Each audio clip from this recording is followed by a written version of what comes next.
And if you guys would get on here, make sure you sign into the chat box so I can get your attendance. All right, so we are in week 4, so literally we're halfway through. This course is going very quickly, as I mentioned it would the first night. So this week is kind of the a little bit of downtime, so you actually don't have anything to do this Sunday, so you little breathing room. So we're going to talk a little bit about norm reference assessments because that's what we're going to focus on here the next couple of weeks. So just a couple of quick things for you to think about. I'll throw out there before I really kind of go over characteristics of norm reference assessments. So most norm reference assessments require you to have additional credentials, additional training in order to be able to administer them. There are some that don't, and some of those your school district may be currently using them at the moment. So let me give you some examples of some common ones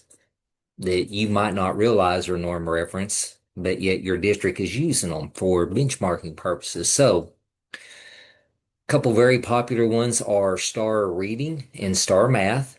Both of those are actually considered a norm reference test. Okay. And a lot of times we'll administer those throughout the school year to do some benchmarking on our students, kind of see if they're making progress. It's administered on computer. It's basically a computer-based assessment when we do it. Okay, but it is considered in the category norm reference because it will give you a standard score, grade equivalencies, give you some percentile ranks and all that. And those are all characteristics of norm reference. Another very popular norm reference assessment that districts are starting to use, some states more than others, but they use them for benchmarking purposes, and they normally give this particular assessment 3 times a year. They'll do it the beginning, midterm, and then sometime there after spring break. And it's called MAP testing, MAP, MAP testing. Okay. And I see Rosemary shaking her head. So probably your district is probably using it, I would say. So it's a very common tool that is really picking up a lot of traction. A lot of districts are doing that. A lot of states. It gives you a lot of data that you can use to help determine strengths and weaknesses of your students. And also, you can use that data and continue to track them as they progress from one grade level to the next. So, very good assessment, very in depth. So, if your district is utilizing those 3 common ones, they may use another one, but if they use those 3, you can use that to meet the needs or the requirements of this assignment. Okay. And by giving those or having access to the data, those are some of the norm reference assessments that necessarily don't require you to have extra training to administer them. Okay. But for the most part, the formalized norm reference assessments do, and oftentimes we use those when we are going to come in and evaluate or assess students to determine if they qualify for special services, or we also use them when it's time to do what we call the triennial evaluation or the reeval. After 3 years, we call it the 3-year reeval, and we use that same type of norm reference formalized assessment. Okay. So it's kind of a little bit of the introduction on that, just kind of give you some ideas. One thing I will say, and this is just something for you to think about, you don't have to make a decision on it right now, but if you're in a smaller district, oftentimes they don't have a full-time school psychologist or a full-time school psychometrist, 2 individuals that are qualified examiners. If your district contracts those services out and you don't have accessibility to those individuals during the time that we're working on this, I do have an alternate test um, or resource that you can use to help fulfill the requirements of this assignment. And it's posted in the SPED 805 resources, and it's labeled as testing lab video. And so basically, I did a video recording of myself administering the WJ or Woodcock Johnson fourth edition assessment to a student for reevaluation purposes. It was a high school student, and parents had requested we go ahead and do this. The student was actually a junior, going to be going into his senior year, but he was also going into an early entry program for the Oklahoma National Guard. Um, Between his junior and senior year, they needed some updated data, and so they agreed to let me video him. So if you don't have access to that individual or those norm reference assessments in your district, you can use my video. You'll review it. It's about a little under 30 minutes. I just did a snapshot view of me giving some of those assessments.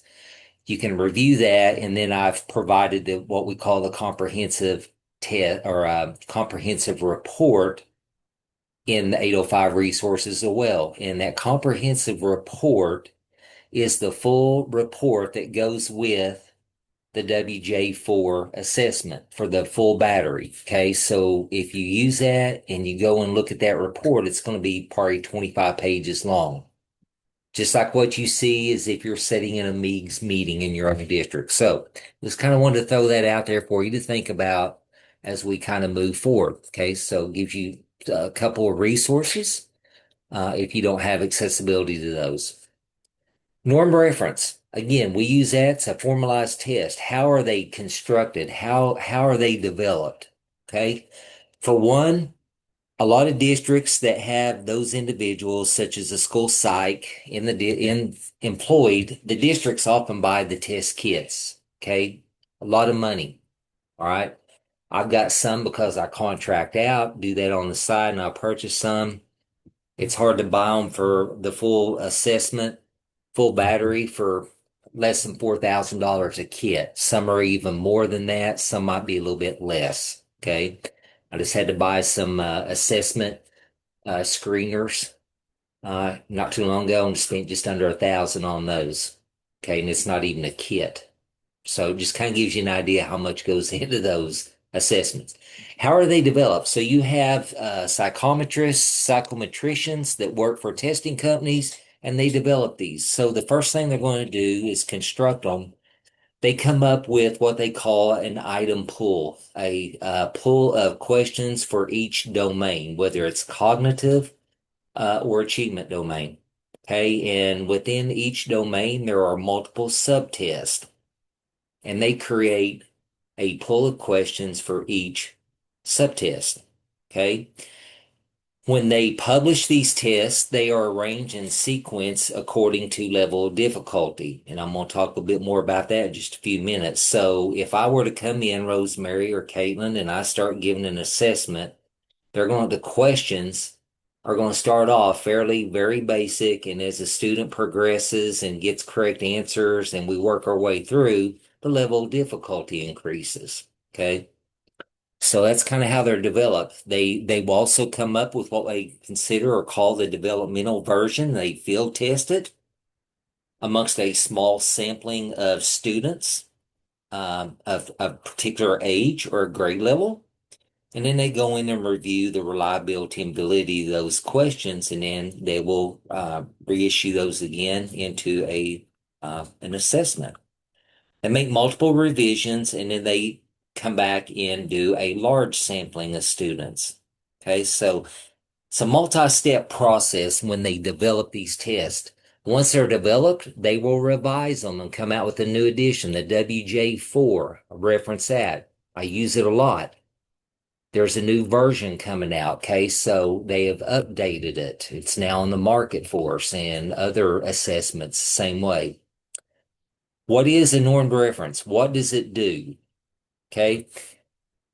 One distinct difference is it compares your student that I'm testing to a very large group of students who have been administered that test. It compares your student to the average performance of other students in that group, that large sampling, to compare his or her results and how they've done. So what we call that is a normed group. It's a group of diverse students, and the diversity is linguistic disabilities, cultural differences, and a variety of ages. Okay, that norm group is going to set the overall average performance for that assessment. And we're able to tell this in the scores. And for example, Rosemary, it may say if I test say you have a fifth grade student, and at the day and time I test him, he is 12 years and 2 months at the day of the test. And he scores on that subtest comparable to a student who is 17 years, 6 months. So that tells me, according to his age, he scored well above where he should have. Okay. Now, they also do that in a grade equivalency score. That same student might have been 12 years, 3 months old. We'll just say sixth grade. Okay. Third month of school. And he scored equivalent to someone who is in 11th grade, 6 month. Again, that tells us by grade equivalency score, he scored well above. Okay. So it can compare that student in multiple ways: age equivalency, grade equivalency, percentile ranks. That's another common score. So if that same student that I just tested, if he scored in the 73rd percentile, that tells me that he scored better, if not as good or better than 73% of the students that took that same test. So he's on the upper tier. He scored as well, if not better, than 73% of the students that have taken it. That's what percentile score means. Okay. Again, multiple ways that we can analyze that. That norm group, when I come in and give that test, let's say he's a fifth grade student, it's going to be compared against a normed group of fifth grade students that are representative of the student I gave it to. Okay, whether it's socioeconomic background, linguistic, cultural, all that's taken into account. Students are going to be very similar according to background, age, and grade. Okay. Steps in administration. If I come in, anybody, to do these formalized assessments like a norm reference, we can't just come in and do this willy-nilly. There is a specific set of protocol that we have to follow, a manual. We have to go in order, in sequence to do that. We can't just start jumping around and not going and following the protocols, because the scores we get are not going to be reliable and they're not going to be valid. And I'm going to talk about that in just a minute when we start talking about basals and ceilings. Okay, another thing we want to try to do is establish rapport with the student we're going to test, find out a little bit about them, and try to make them feel at ease. Okay, we don't want them to just come in and they don't know the student. It's kind of an awkward moment. Students anxious, a little bit nervous. We're not going to get good results. And so that's all part of trying to just establish a foundation for the test. Another thing we're going to do right off the bat is it's going to calculate and tell us what their chronological age is the day of the test. Here's an example, okay, just to give you an idea. Test date was in the year 2003. Okay, I did it on the fourth month, the second day. The student's birth date was 1994. He was born in October the 8th. So we go in and calculate that, and we have to borrow from the years over to the months, convert it, and then borrow from the months, 12, and shift it over to the days. So this particular day I tested on April the 2nd is when I gave the test. This kid I tested's birthday was October the 8th, so his chronological age was 8 years, 5 months, and 24 days old. So we rounded up to 8 years, 6 months. That tells us where that student's going to fall in the norm group based on his or her age. Okay? The first thing, as we wrap up the test, we're going to calculate their raw scores. Okay, we talked about raw scores last week when we talked about informal assessment, right? It's a total number of items for that subtest, how many they got correct or how many they missed. So if there was 50 questions on the subtest and they got 35 of them correct, their raw score was 35 out of 50. It's the number they got correct. Okay. Here is two important terms, and I just mentioned it a while ago. Basal and ceiling. This tells me where I need to start a student on a norm reference test and where I need to cut it off. Basically, a basal and a ceiling is your start point and your end point. Let me give you an example of how this works. I come in to test Caitlin's student, young lady. Okay? Caitlin's student's in sixth grade. It's the second month of school. I'm looking at my protocol manual and I'm getting ready to give her a subtest in math calculation. Based on the grade level and age of the student, there are 50 questions on this subtest, but based on the age and the grade level, it tells me I have to start the student out on question 20. Okay, that's where I'm going to start them at. When I score that test, problems 1 through 19 are automatically counted correct. Okay, that's how I score it. So I'm starting them off on 20. Problem 1 through 19 is going to be automatically calculated as correct based on the age for that subtest. So some of these subtests, I'm not starting them on number 1. Some I am. That's the basal. It tells me where to start. Now, for that same subtest, where I'm starting that student out, their basal starting point is on item number 20. It's also telling me that the ceiling is 4 incorrect answers or scores in a row. I'll give you an example. I'm starting them on 20, and the student misses problem 21, or I'm sorry, 20, 21, 22, 23. They miss the first 4 right out of the gate. The student just hit their ceiling. I stop the subtest. They're done. The raw score on that's going to be 19. So they got a 19 on that without getting any problems correct. They hit their ceiling in the first 4 items. See what I'm saying on that? The basal told me I need to start them at number 20. The ceiling tells me to stop them 4 incorrect answers in a row. 20, 21, 22, 23. We're done. I stop them. We're moving on to the next subtest. I got that? That's what a basal and ceiling is. Depends on the age. It may be a subtest that has 75 questions and they're a student that's a freshman in a high school. The basal, the starting point might be item number 45. Every one of them are different.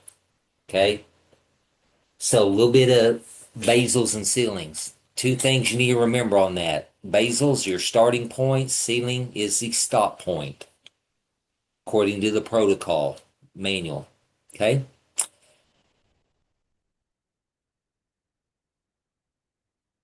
Is it mentioned here? The manual tells me they must get X number of items in a row correct in order to continue on. Some of them tells me I must start them on a certain number.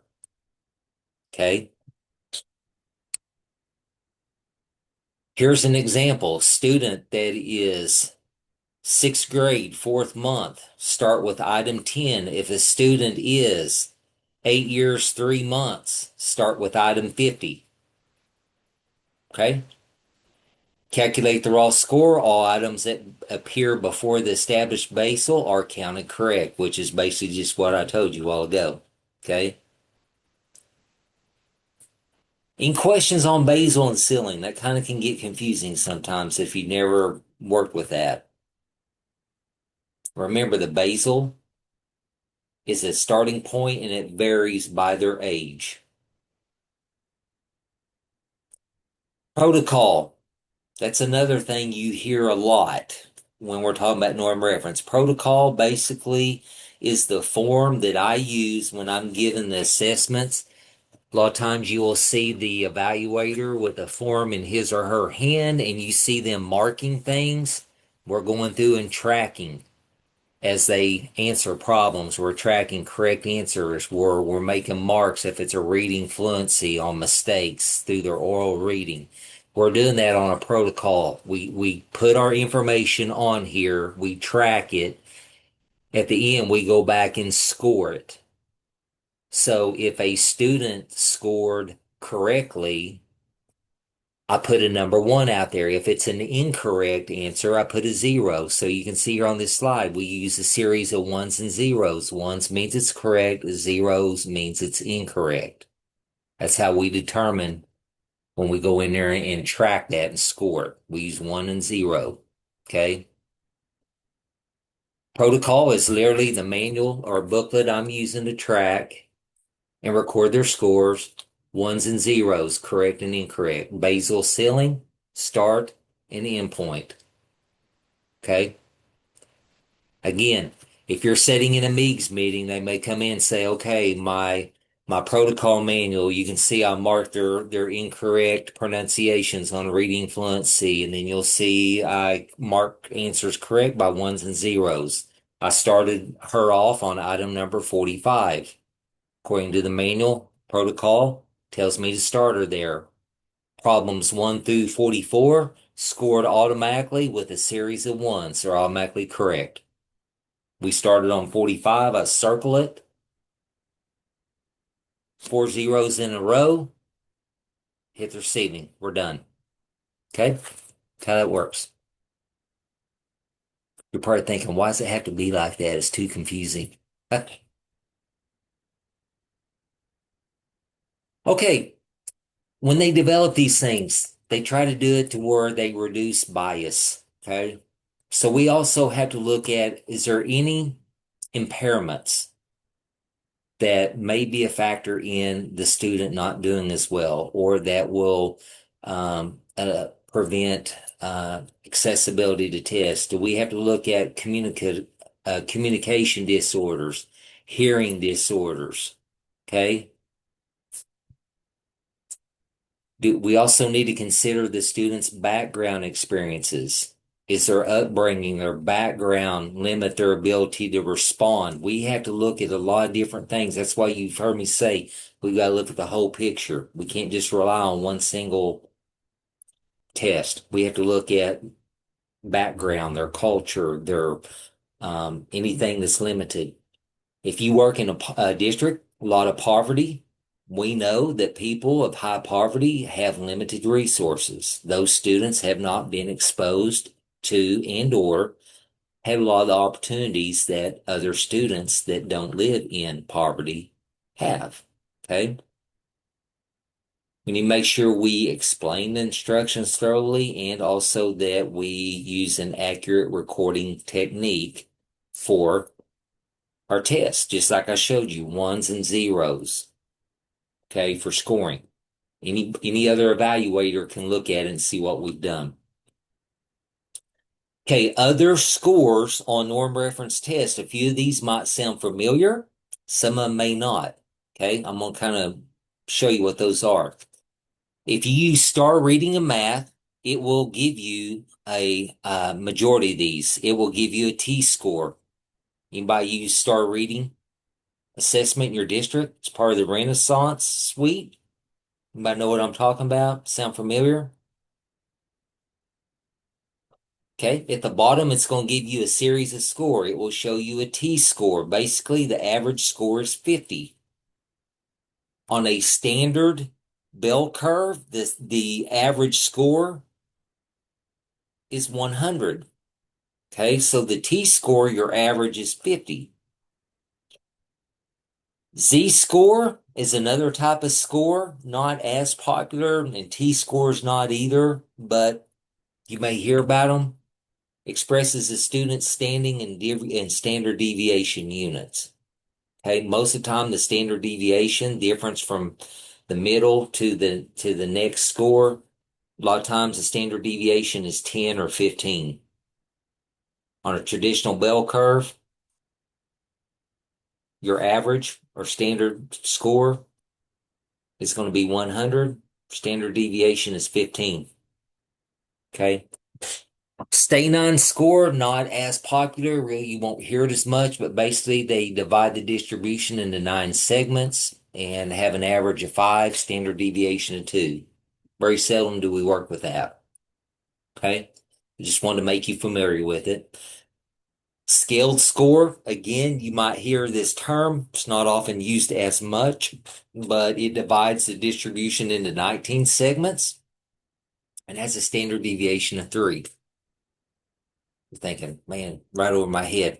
We don't use it that much. We don't. Okay. You won't hear it that much.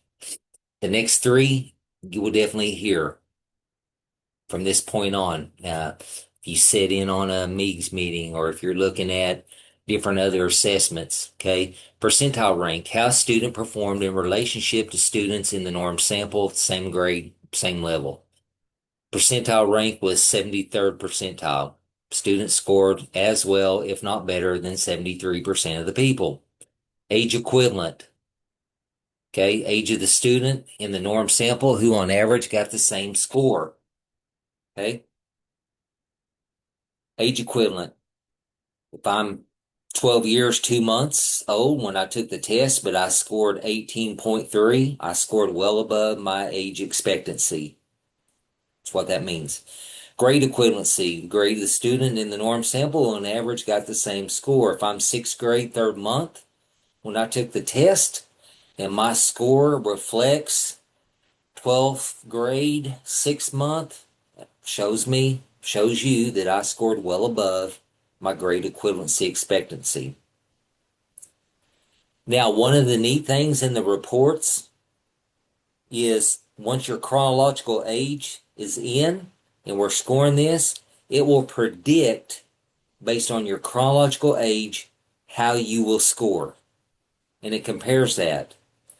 So on that comprehensive report, it may say on a subtest that it's predicting you're going to score at the 7th grade, 6th month, but your actual score was 10th grade, 4th month. You scored well above the predicted score. Okay? So, just a little bit of types of different tests. Group testing, formalized assessments. What we do for special education to qualify students will never be done in a group, guys. Your group testing is high stakes testing. That's what you give for achievement test. State assessments, right? Group testing, high stakes. Okay, we give them in large groups. Okay, the rest of this I will hit next week because 4 and 5 is together. Weeks 4 and 5 is meshed together. So I just wanted to cover some of those basics, and then I'll come back and talk a little bit more about high stakes testing next week and a little bit about universal design. But just on the basics that I went over this evening, anybody have any questions on that? Basal and ceiling, the protocol is. Any questions there on that? No? What I'd like you to do after class tonight is start thinking, even though you got a week off, but just kind of start thinking about, hey, number one, do I have access to an individual that's a qualified examiner? Do we have one in our district that I can collaborate with and say, hey, could you at least let me observe you given one of those tests? Or could you share some data with me for this class? I need some data from the norm reference assessment. If you don't have anyone in your district that falls into that category, look and see, does my district use map testing? That's one. You could pull the data off the software. Or does my district use star math or star reading? Those are norm reference. You can pull the data off the software program.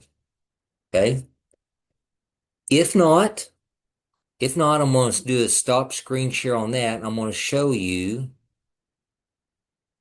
in case you want to think about this option. Let me get to my,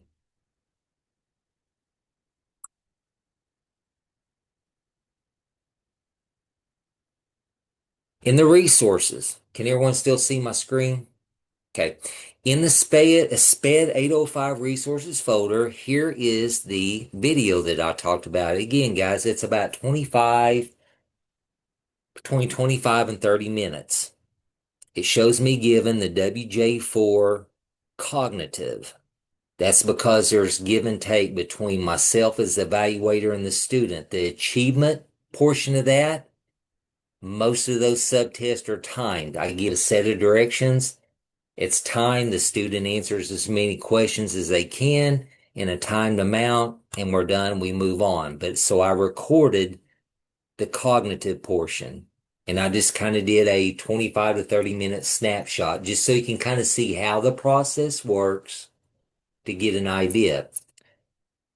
Um, then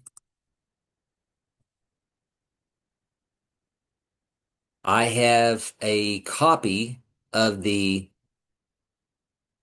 comprehensive report that goes with it. I'm going to go back up here, and under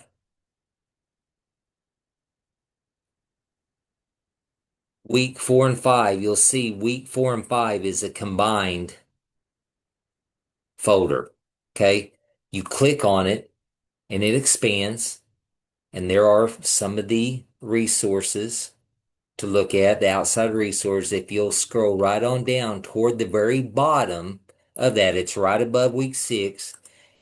This is the report that I posted that accompanies that video. This is the full-blown report for all the testing I did on that particular student that's represented in the video, even though you just saw a small snapshot.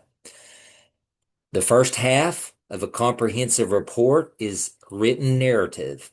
It is a written narrative explaining the results. Okay, so you're going to see a lot of writing, a lot of narrative in here. Okay, about halfway through, it switches over to where you see the statistical side of it.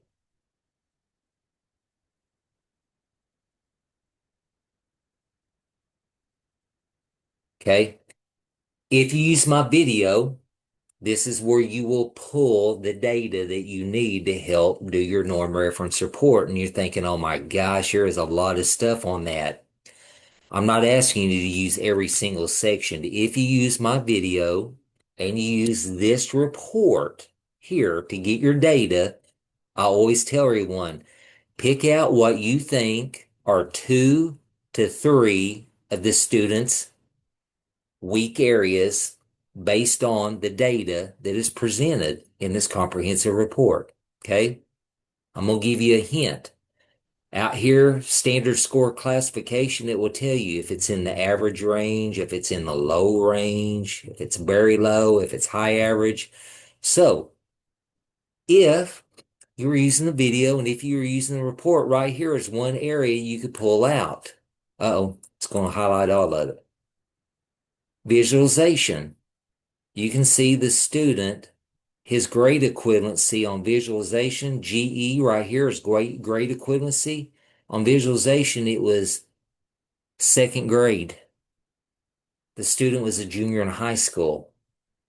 Tells you he was well under grade level, okay?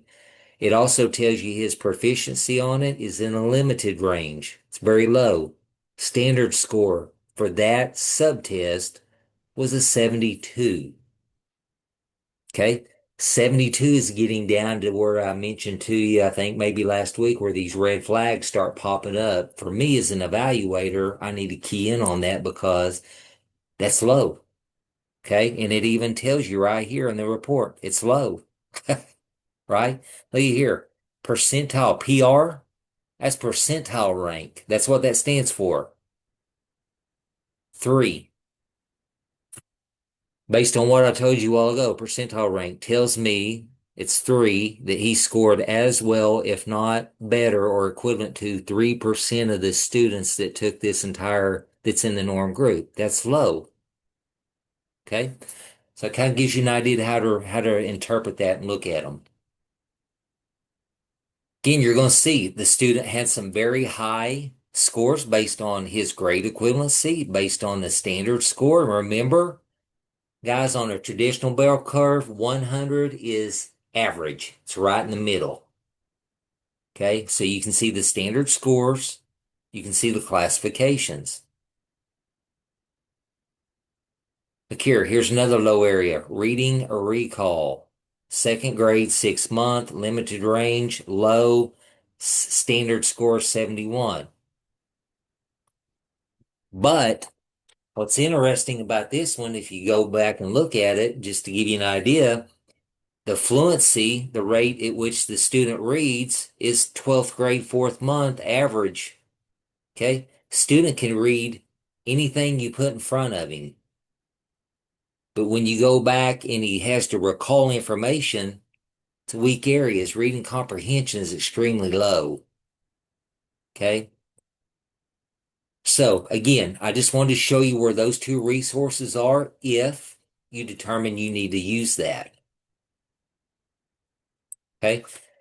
Just kind of start thinking about that from tonight. We'll revisit norm reference test next Wednesday again. I'll go over the second part of that slide deck and then kind of focus in on any type of questions you might have. But please just kind of start thinking about that.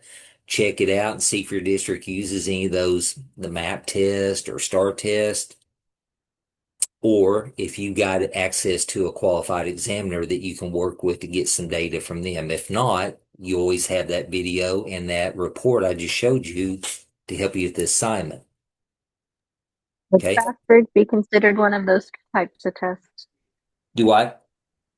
Fast bridge testing? Yeah, I have them. I've allowed them to use FastBridge. Yeah. Some districts I know a lot in Kansas use FastBridge. I've had some of them. I've allowed them to use it for this. Yeah. Any other questions on questionable test or anything you might have a question on it? Maybe your district uses it. Maybe I didn't. Guys, there's so many different ones out there. But just remember, a common characteristic of it's going to give you a percentile rank. That's the number one thing that's going to give it away. If it shows a percentile rank score, you'll know it's norm reference. Okay. Any questions on some of the basics I went over with norm reference? Okay, really, like I said, some of the key points on that, just thinking about protocol. That's basically on norm reference, what we use to track basal and ceiling, start point, end point. And then some of the basic scores I gave you, grade equivalency, um, percentile rank, um, age equivalency. Those are some of your main ones as far as reporting. Stay 9 score, you won't hear it that much. Z score, T score, you'll see them on a report for STAR, just not used that much, but it is available on those if you happen to decide to use the STAR assessment. Okay. Any questions before I let you go this evening? Again, remember, you don't have anything to do this Sunday. You little downtime, little breathing room. And then I will tell you this, guys, this is kind of the point starting next week where on Wednesday, the second half of class, I'm going to start talking about CBM because for that CBM, we want you to have multiple data points. And so you'll need extra time. So that is going to be kind of the tipping point. If you remember the first night, I talked about, hey, there's going to be a point on the back end of this class where I'm going to be talking dang near about two separate assignments on the same given night. And that will be next Wednesday. We'll talk about the norm reference as you guys are wrapping that up, and then I'm gonna go ahead and start you on the CBM so you'll have enough time to get those data points. So start next week, it'll move pretty quick. Before you know it, class will be over. It'll be here before you know it. Also, too, I want to remind you guys, just so you remember, fall break for Fort Hays is the week of Thanksgiving. So we're off. You get downtime, enjoy family. Don't worry about this. Just okay. So you got a down week there, but when we come back off of Thanksgiving break, boy, it's boom, boom, boom, and class is over. Okay. All right. If you think of a question after tonight, please email me. And if you have a question about a specific norm reference test you're not sure about that maybe your district uses, email me and I'll get back to you and tell you, yeah, it'll work, or no, it's not a norm reference. Okay. All right. Thank you guys. Have a great evening. Have a good rest of the week.